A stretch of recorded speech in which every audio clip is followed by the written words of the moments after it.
it's Vanessa, the Crafty Gemini.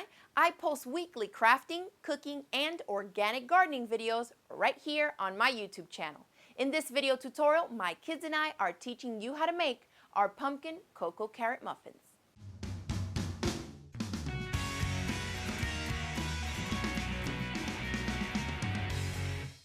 Let's start off with one of the three flours that we use in this recipe. Here I'm grabbing just half of a cup of coconut flour, and you can usually find this at a local health food store.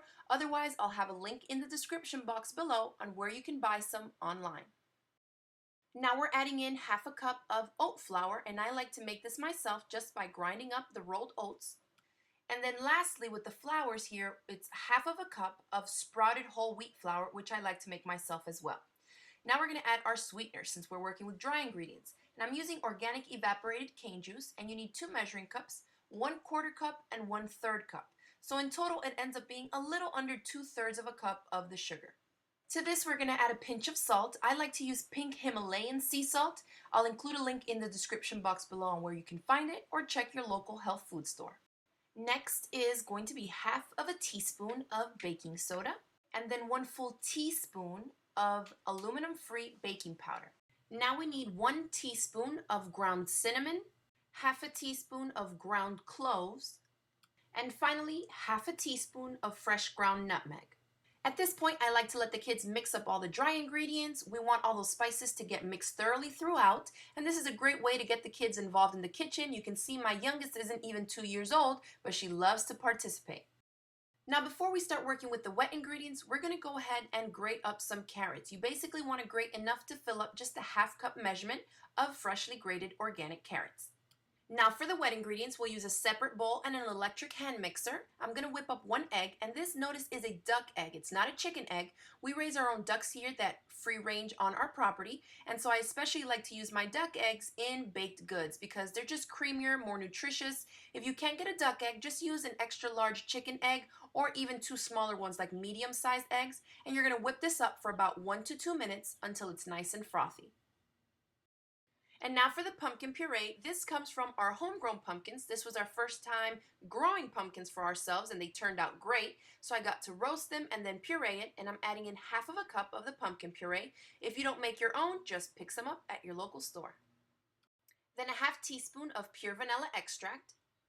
Now for the oil, I like to use extra virgin coconut oil, and you're going to need just 1/3 cup. You can usually find this at your local supermarket or a health food store. Otherwise, check the links in the description box below to find out where you can get it online. And now for the milk, you'll need 1½ cups. I've done this recipe with 2 types. Here we have cow's milk. I've also made the recipe using coconut milk, and they both work great.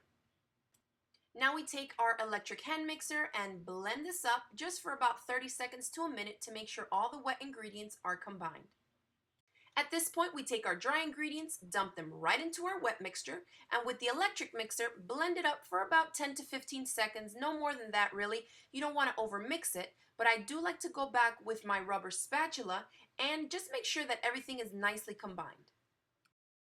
Now we can add our shredded carrots in. We're using half of a cup of shredded carrots. I was running a little low here since my daughter kept eating them while we were working on this recipe, so I'm shredding up just a little bit more, but feel free to add as much as you want or as little as you'd like. And lastly, we're adding in half a cup of chopped almonds. You can use whatever nuts you'd like, or you can totally leave them out if you have nut allergies as well.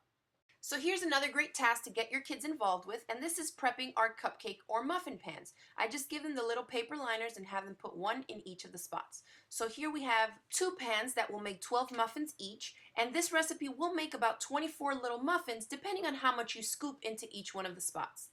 Now while my kids lick the muffin batter off of the beaters, I like to use an ice cream scoop for scooping the batter into the pans.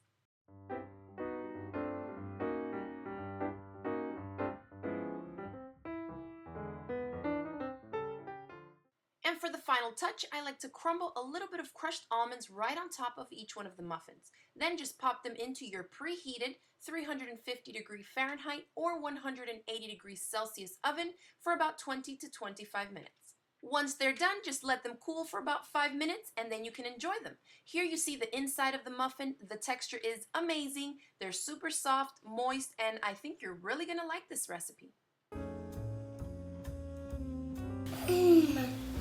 delicious.